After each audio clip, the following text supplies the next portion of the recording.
आज लगभग 12 सालों से प्रतीक्षा करते करते थका हुआ भारत का हिंदू समाज ठगा सा खड़ा है। समझ में नहीं आता कि क्या सोचा था और देश भर में हो क्या रहा है। जिस संघ को हिंदुओं ने अपना ठेकेदार बनाकर सर आंखों पर बैठाया, ये सोचकर कि वो हमारे धर्म की, हमारे बच्चों के भविष्य की रक्षा करेंगे, आशा से उन्हें सत्ता के सिंहासन तक पहुंचाया।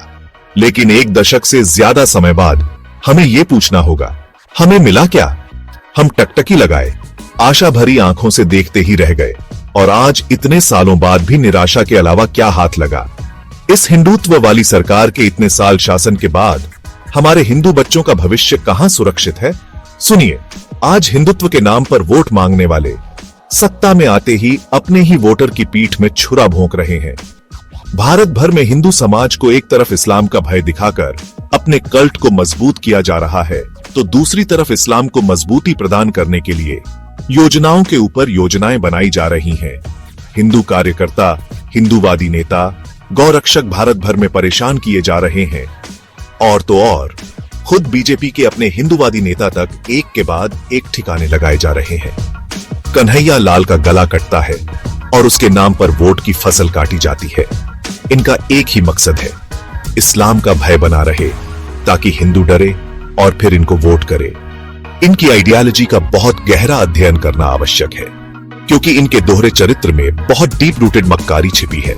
जरा सोचिए कि आखिर यही पार्टी आई तो अल्पसंख्यक आयोग क्यों बना? यही पार्टी सत्ता में आई तो मंडल कमीशन क्यों बना? वो इनके ही सत्ता के नजदीक आते ही लागू क्यों हुआ? इसी पार्टी के सत्ता में आते ही कश्मीर से हिंदुओं का पलायन क्यों हुआ?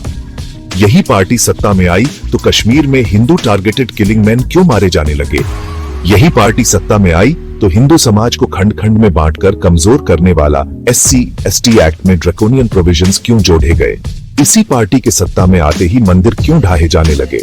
इसी पार्टी के सत्ता में आते ही हिंदू तीर्थ स्थल पर्यटन में क्यों बदले जाने लगे?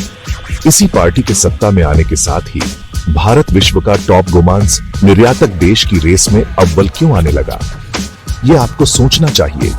इसी पार्टी के सत्ता में आने के बाद हमारे पुराणों में महाभारत जैसे पवित्र ग्रंथ में समलैंगिकता क्यों ढूंढने का प्रयास होने लगा? इसी पार्टी के सत्ता में आने के बाद भारत में समलैंगिकता कानूनी रूप से वैध क्यों बन गया? इसी पार्टी के सत्ता में आने के बाद विवाह से बाहर संबंध, व्यभिचार कानूनी रूप से वैध और मान्य क्यों हो गए? और सुनिए, एक पत्नी के व्यभिचार से जन्मी संतान का बोझ पति पर कानूनी रूप से इसी पार्टी के राज में क्यों डाला गया? इतना कुछ इसी पार्टी के सत्ता के आने पर क्यों हुआ? सोचिए।